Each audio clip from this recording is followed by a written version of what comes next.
নমস্কাৰ এই মুহূৰ্তত আহি পৰিছে ৰাতিপুৱাৰ কেইবাটাও গুৰুত্বপূৰ্ণ খবৰ। আজি হৈছে 13 মাৰ্চ। লাখ লাখ মহিলাৰ বাবে এটা ভাল খবৰ। অসমৰ মুখ্যমন্ত্ৰী ডক্টৰ হিমন্ত বিশ্ব শৰ্মাই লাখ লাখ বেংক একাউণ্টত সোমাই দিব 2000 কোটি টকা। যদি আপোনাৰ ৰেচন কাৰ্ড আছে তেনে ক্ষেত্ৰত আপোনাৰ বাবে এটা ভাল খবৰ আহি পৰিছে। ৰেচন কাৰ্ড থকা প্ৰতিজন হিতাধিকাৰীয়ে লাভ কৰিব 12 টাকৈ সুবিধা। লগতে অৰুণোদয়ৰ লাখ লাখ হিতাধিকাৰীৰ একাউণ্টত চৰকাৰে প্ৰদান কৰিব 5000 কোটি টকা। গোটৰ মহিলাৰ একাউণ্টত 10000 কোটি টকা সোমাই যাব। তাৰ বাবে চৰকাৰে নতুনকৈ এছঅপি প্ৰকাশ কৰিছে। লগতে বিহুক লৈ আহি গ'ল নতুনকৈ কেইবাটাও এছঅপি। এইবাৰ বিহুত কেইবাটাও নতুন নিয়ম মানিব লাগিব, অন্যথা পৰিব আপুনি ডাঙৰ বিপদত। PM কিষাণৰ টকা নোপোৱা প্ৰত্যেকজন ব্যক্তিৰ বাবে এটা ভাল খবৰ। চৰকাৰে বান্ধি দিছে কেইবাটাও নতুন নিয়ম। লগতে কেইবাটাও ৰাজনৈতিক খবৰৰ লগতে অৰাজনৈতিক খবৰ যুগুত কৰা হৈছে আজিৰ দিনটোত। গোটেই অসম তথা ভাৰতৰ বিভিন্ন প্ৰান্তৰ পৰা যুগুত হৈছে কেইবাটাও ডাঙৰ খবৰ। এনেবোৰ খবৰ নিতৌ পাই থাকিবলৈ চেনেলটি ছাবস্ক্ৰাইব কৰি ভিডিঅ'ত এটা লাইক কৰিবলৈ নাপাহৰিব। আজিৰ আমাৰ প্ৰথম খুবেই গুৰুত্বপূৰ্ণ খবৰ হৈছে অসমবাসীৰ বাবে এটা ডাঙৰ খবৰ। বিহুক লৈ আহি গ'ল এছঅপি। 17টা নিয়ম বান্ধি দিলে বিহু সুৰক্ষা সমিতিয়ে। বিহু উদযাপনৰ সমিতিয়ে জাতীয় সাজপাৰ পিন্ধিব লাগিব। কেৱল এয়াই নহয়, লং পেণ্ট আৰু পাঞ্জাবী চোলা পিন্ধিব নোৱাৰিব। লোকশিল্প আৰু লোক সংস্কৃতিক এইবাৰ প্ৰাধান্য দিব লাগিব বিহুত। লোকশিল্পীসকলক উপযুক্ত মাননি প্ৰদান কৰিবলৈ আহ্বান জনোৱা হৈছে। বিহু ৰাণী, বিহু সম্ৰাজ্ঞী আৰু বিহু কুবুৰী এনেধৰণৰ উপাধি বিকৃত ৰূপ নিদিবলৈ আহ্বান জনোৱা হৈছে। বিহু কুবুৰীৰ বিপৰীতে সৰু বিহুৱতী আৰু বৰ বিহুৱতী দিব লাগে। হুঁচৰি আৰু মুকলি বিহু সংমিশ্ৰণ নকৰিবলৈ আহ্বান জনোৱা হৈছে। বোৱাৰী বিহু নাপাতিবলৈ আহ্বান জনাইছে। কেৱল এয়াই নহয়, বিচাৰক মাননি উপযুক্ত হিচাপে দিবলৈ আহ্বান জনোৱা হৈছে। বিহু অনুষ্ঠান আধুনিকতাৰ পৰিৱৰ্তে বিহু হুঁচৰি পৰিৱেশন কৰিবলৈ আহ্বান জনোৱা হৈছে। বিহুত পঞ্চবাদ্য পৰিৱেশন কৰিব নোৱাৰিব। বিহুক লৈ আহি গ'ল কেইবাটাও এছঅপি। হয় বন্ধু বান্ধৱীসকল, এইবাৰৰ বিহুত এইকেইটা নতুন নিয়ম মানিব লাগিব, অন্যথা আপুনি পৰিব পাৰে ডাঙৰ বিপদত। তাৰ পিছত অসমবাসী ৰাজকজন এছমৰ পৰৱৰ্তী খুবেই গুৰুত্বপূৰ্ণ খবৰ। লগতে ডাঙৰ খবৰ, চৰ অঞ্চলৰ মাটিত চলিব জৰীপ। হয়, আপুনি ঠিকেই শুনিছে, হিচাপ নোহোৱাকৈ বহু লোকৰ হাতত আছে চৰৰ মাটি। নেপিয়াৰ গাহৰ খেতিৰ বাবে সুবিধা হ'ব সেইসকল অঞ্চলত। হয় বন্ধু বান্ধৱীসকল, অসমৰ মুখ্যমন্ত্ৰী ডক্টৰ হিমন্ত বিশ্ব শৰ্মাই কেইবাটাও ডাঙৰ মন্তব্য কৰিছে। নেপিয়াৰ গাহৰ খেতিৰ বাবে সুবিধা হ'ব সেইসমূহ অঞ্চলত। গ্ৰীণ ইকনমিৰ বাবে ব্যৱহাৰ কৰিব পৰা যাব চৰৰ মাটি। চৰ অঞ্চলৰ মাটিত চলিব জৰীপ।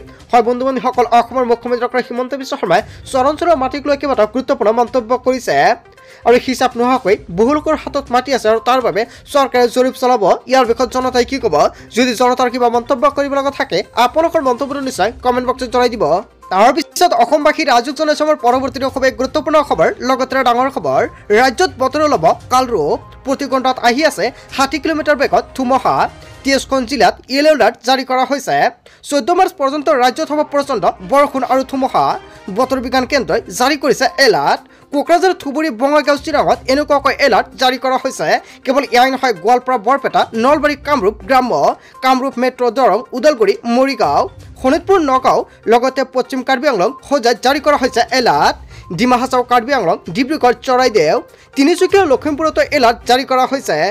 ধেমাজি, যোৰহাট, লগতে আহিব প্ৰচণ্ড ধুমুহা আৰু বৰষুণ। অসমবাসী ৰাজকজন এছমৰ পৰৱৰ্তী খুবেই গুৰুত্বপূৰ্ণ খবৰ। লগতে ডাঙৰ খবৰ, জিঅ'ক চেলেঞ্জ দি আহি গ'ল এলন মাস্কৰ টাৰ্চলিংক। হয় বন্ধু বান্ধৱীসকল, এটা বিগ আপডেট প্ৰকাশ পাইছে। কোটি কোটি মোবাইল ব্যৱহাৰকাৰীৰ বাবে এটা ডাঙৰ খবৰ আহি পৰিছে। এতিয়াৰ পৰা বিজুলী গতিত চলিব ইণ্টাৰনেট সেৱা। এয়াৰটেলৰ সৈতে যুটীয়াভাৱে সেৱা আগবঢ়াব ষ্টাৰলিংকে। ভাৰতীয় এয়াৰটেলৰ সৈতে বুজাবুজি চুক্তিত স্বাক্ষৰ কৰিছে ষ্টাৰলিংকৰ। আৰু এতিয়াৰ পৰা নেটৱৰ্ক বিচাৰি আৰু সাৱধানী খাব নালাগে। ভাৰত চৰকাৰৰ পৰা সেউজ সংকেত পালে আৰম্ভ কৰিব সেৱা। আৰু আম্বানীৰ জিঅ'ক শ্বেয়াৰ পেলাব এলন মাস্কৰ এই ষ্টাৰলিংকে। হয় বন্ধু বান্ধৱীসকল, অৱশেষত এটা গুৰুত্বপূৰ্ণ আপডেট প্ৰকাশ পাইছে। তাৰপিছত অসমবাসী ৰাজকজন এছমৰ পৰৱৰ্তী খুবেই গুৰুত্বপূৰ্ণ খবৰ। লগতে ডাঙৰ খবৰ, আপুনি চৰকাৰী ঘৰ পোৱা নাই নেকি? শীঘ্ৰে লাভ কৰিব চৰকাৰী বাসগৃহ। হাতত মাত্ৰ 11 দিন সময় আছে, কিয়নো 23 মাৰ্চত ভাল খবৰ ৰাজ্যৰ লাখ লাখ পৰিয়ালে লাভ কৰিব। 3,88,358 গৰাকী হিতাধিকাৰীয়ে লাভ কৰিব প্ৰথম কিস্তিৰ ধনৰাশি। ইয়াৰ লগে লগে লাভ কৰিব চৰকাৰী ঘৰ। 2024-25 বিত্তীয় বৰ্ষৰ বাবে আবণ্টন দিয়া হৈছে লাখ লাখ গড় অতিৰিক্ত 5,49,051টা চৰকাৰী গড় আবণ্টন দিয়া হৈছে। ইয়াৰ জৰিয়তে অসমত নাথাকিব গড় নোপোৱা কোনো দৰিদ্ৰ পৰিয়াল। হয় বন্ধু বান্ধৱীসকল, আপুনি চৰকাৰী গড় লাভ কৰিছে নে নাই? যদি আপুনি চৰকাৰী গড়ৰ বাবে আবেদন কৰিছে তেনে ক্ষেত্ৰত আপোনাৰ একাউণ্টত চৰকাৰে প্ৰথম কিস্তিৰ টকা সোমাই দিব 23 মাৰ্চত। আৰু তাৰ আগতে যদি আপোনাৰ বেংক একাউণ্টত কিবা আপডেট কৰিবলগীয়া থাকে অতি শীঘ্ৰে আপডেট কৰি লৈ লওক। অনথা টকাটো সোমাই দিলেও আপোনাৰ একাউণ্টত কিন্তু আপুনি নাপাব। ডিবিটি লগতে NPCI লিংক কৰিব লাগিব। লগতে যদি এতিয়ালৈকে আপোনাৰ একাউণ্টৰ লগত ABPS লিংক কৰা নাই অতি শীঘ্ৰে লিংক কৰি লৈ লওক। এনেকৈ কৰিব যদি আপুনি নাজানে নিশ্চয় কমেণ্ট বক্সত জনাই দিব, নেক্সট ভিডিঅ'ত জনাই দিম। তাৰপিছত অসমবাসী ৰাজক জনাইছো আমাৰ পৰৱৰ্তী খুবেই গুৰুত্বপূৰ্ণ খবৰ। লগতে ডাঙৰ খবৰ, ৰেচন কাৰ্ডৰ লাখ লাখ হিতাধিকাৰীৰ বাবে 12টাকৈ বৃহৎ সুবিধা প্ৰদান কৰিব চৰকাৰে। মুখ্যমন্ত্ৰী ডক্টৰ হিমন্ত বিশ্ব শৰ্মাই চৰকাৰে দিছে বৃহৎ সুবিধা। ৰেচন কাৰ্ড থাকিলে লাভ কৰিব অৰুণোদয় আঁচনি। ৰেচন কাৰ্ড থাকিলে লাভ কৰিব চৰকাৰী গড়। যদি আপোনাৰ ৰেচন কাৰ্ড আছে তেনে ক্ষেত্ৰত আপুনি অৰুণোদয় আঁচনিৰ বাবে কেনেকৈ আবেদন কৰিব যদি আপুনি নাজানে নিশ্চয় কমেণ্ট বক্সত জনাব। লগতে কি কি নথি পত্ৰৰ প্ৰয়োজন হ'ব আৰু এই মাহতে আপুনি লাভ কৰিব অৰুণোদয় আঁচনি আৰু এই মাহৰ পৰাই অৰুণোদয় আঁচনিৰ আবেদন প্ৰক্ৰিয়া আৰম্ভ হ'ব। লগতে চৰকাৰে বিতৰণ কৰিব অৰুণোদয়ৰ প্ৰপত্ৰ। লগতে চৰকাৰী গড় আপুনি পোৱা নাই নেকি? যদি চৰকাৰী গড়ৰ বাবে আবেদন কৰিছে তেনে ক্ষেত্ৰত এই মাহৰ ভিতৰতে চৰকাৰী গড়ৰ প্ৰথম কিস্তিৰ টকা সোমাব আপোনাৰ একাউণ্টত। ৰেচন কাৰ্ড থাকিলে প্ৰয়োজন নহ'ব চৰকাৰী আয়ৰ প্ৰমাণপত্ৰ। ৰেচন কাৰ্ড হ'লে আপোনাৰ এখন ডাঙৰ নথি হৈ পৰিব। ৰেচন কাৰ্ড থাকিলেই লাভ কৰিব 5 লাখ টকাৰ বিনামূলীয়াকৈ চিকিৎসা সেৱা। ৰেচন কাৰ্ড থাকিলে লাভ কৰিব 35 কেজিকৈ চাউল।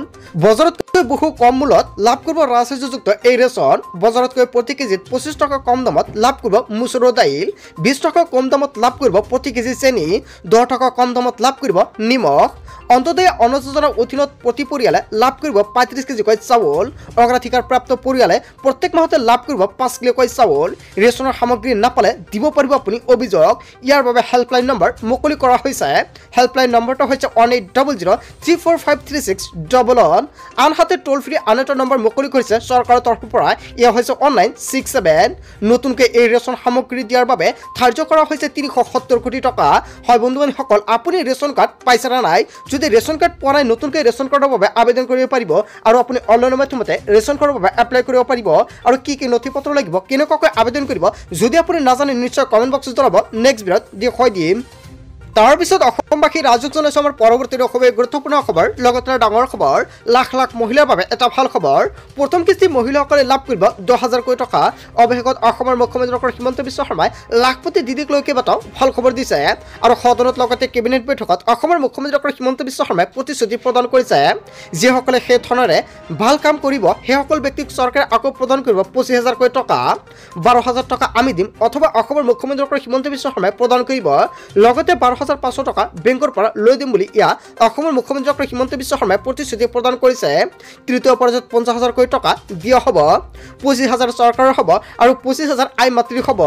30 লাখ মহিলাই লাভ কৰিব প্ৰথম পৰ্যায়ৰ ধনৰাশি আৰু 15 লাখ মহিলাই লাভ কৰিব 25,000 কোটি টকা। 5 লাখ মহিলাই লাভ কৰিব 50,000 কোটি টকা। আৰু এয়াই আমাৰ সফলতা বুলি মন্তব্য কৰিছে অসমৰ মুখ্যমন্ত্ৰী ডক্টৰ হিমন্ত বিশ্ব শৰ্মাই। বিধানসভাত অসমৰ মুখ্যমন্ত্ৰী ডক্টৰ হিমন্ত বিশ্ব শৰ্মাই এনেকুৱাকৈ কেইবাটাও গুৰুত্বপূৰ্ণ প্ৰতিশ্ৰুতি প্ৰদান কৰিছে। যদি আপোনাৰ আত্মীয়গোটৰ তালিকাত নামটো অন্তৰ্ভুক্ত হৈ আছে তেনে ক্ষেত্ৰত আপোনাৰ বাবে এটা ভাল খবৰ।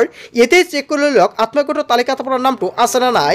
আপুনি কেনেকৈ তালিকাত চেক কৰিব আপোনাৰ নামটো আছে নে নাই যদি আপুনি নাজানে নিশ্চয় কমেণ্ট বক্সত জনাব। নেক্সট ভিডিঅ'ত সম্পূৰ্ণকৈ ষ্টেপ বাই ষ্টেপ দেখুৱাই দিম আপুনি কেনেকুৱাকৈ তালিকাত নামটো চেক কৰিব। কিয়নো চৰকাৰে কিন্তু 10 লাখ পৰিয়ালৰ নাম কৰ্তন কৰিছে অথবা 10 লাখ মহিলাৰ নাম কৰ্তন কৰিছে আত্মীয়গোটৰ তালিকাৰ পৰা। পিছত অসমবাসী ৰাজক জনাইছো আমাৰ পৰৱৰ্তী খুবেই গুৰুত্বপূৰ্ণ খবৰ। লগতে ডাঙৰ খবৰ, 15 মাৰ্চত বন্ধ থাকিব চৰকাৰী কাৰ্যালয়। স্কুল কলেজ বন্ধ ঘোষণা কৰিলে প্ৰশাসনে। 15 মাৰ্চত স্থায়ী বন্ধ ঘোষণা প্ৰশাসনৰ। সকলো চৰকাৰী কাৰ্যালয় শিক্ষানুষ্ঠান বন্ধ থাকিব 15 মাৰ্চত। ফাকুৱা উপলক্ষে কামৰূপ মহানগৰ জিলা প্ৰশাসনে জাৰি কৰিছে নিৰ্দেশনা।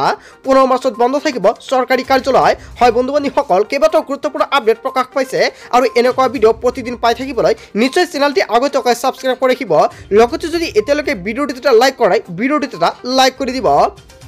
তাৰপিছত অসমবাসী ৰাজক জনাইছো আমাৰ পৰৱৰ্তী খুবেই গুৰুত্বপূৰ্ণ খবৰ। লগতে ডাঙৰ খবৰ, ৰাজ্যৰ লাখ লাখ বিদ্যুৎ গ্ৰাহকৰ বাবে ভাল খবৰ আনিলে বাজেটে। কিয়নো 1 মে'ৰ পৰা কাৰ্যকৰী হোৱাকৈ হেৰা পাব বিদ্যুতৰ মাচুল। নিম্ন আৰু মধ্যবিত্ত গ্ৰাহকসকলক সকাহৰ বাবে চৰকাৰে ব্যৱস্থা কৰিছে। কিয়নো প্ৰতি ইউনিটত 1 টকাকৈ হেৰা পাব বিদ্যুতৰ মাচুল। জীৱনধাৰা আৰু গৌৰৱ শ্ৰেণীৰ গ্ৰাহকসকলে লাভ কৰিব এই সুবিধা। মাহেকত 120 ইউনিট খৰচ কৰা গ্ৰাহকে লাভ কৰিব এই সুবিধা। ৰাজ্যৰ মুঠ 68 লাখ গ্ৰাহকে লাভ কৰিব চৰকাৰৰ এই এই সুবিধা প্ৰদানৰ বাবে বছৰি 3 কোটি টকাকৈ ৰাজসাহায্য চৰকাৰে প্ৰদান কৰিব। ৰাজ্যৰ লাখ লাখ বিদ্যুৎ গ্ৰাহকৰ বাবে অৱশেষত এটা ভাল খবৰ দিছে বাজেটত